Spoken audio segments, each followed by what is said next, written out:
kuentenan rupiah ring pungkuran puniki starte nedunang. Gubernur miwah Wakil Gubernur Bali sanewau kepikukuhang kaabdiang preside midap-dabin ekonomi ring Bali. Nyantenang ekonomi ring pungkuran puniki pamakas kuentenan rupiah sane penghargaipun nedunang. Gubernur miwah Wakil Gubernur sane sampun kapikukuhang kaabdiang presiden ngemedalang kebijakan saneside nangyang ekonomi Bali. Pangurati sosial miwah politik Imade Priyadarsana maosang kuentenan rupiah sane nedunang kaabdiang mangde nenten kantos ngaonang ekonomi Bali. Pemerintah provinsi miwah pelaku pariwisata mangde masikian. Pengharga rupiah sane nedunang mejanten jagi ngicen pawasana becik wiaden kaon. Pelaku UMKM sane ngelaksanayang ekspor jagi kaicen pawasana sane becik. Sane jagi banget ngerasayang wantah pelaku ekonomi sane lakaran ipun kerauhang antuk import.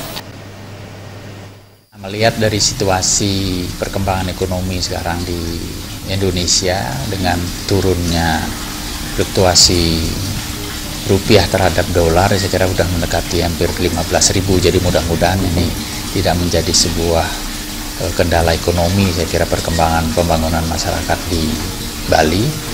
Nah, ini yang harus diantisipasi adalah bagaimana seluruh stakeholder pemerintah provinsi dan masyarakat pariwisata yang saya kira mesti harus mengambil sebuah langkah-langkah yang sinergi kepada semua pihak sehingga pertumbuhan pembangunan ekonomi dari pariwisata ini harus segera bisa diupayakan, dioptimalkan sehingga ekonomi yang tumbuh dari pariwisata ini betul-betul dapat menjaga pembangunan ekonomi kita di Bali.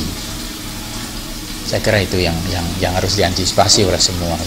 Dan harapan kita semua harusnya bekerja sama, tidak parsial, karena dengan seluruh komponen masyarakat Bali baik pemerintah provinsi, daerah.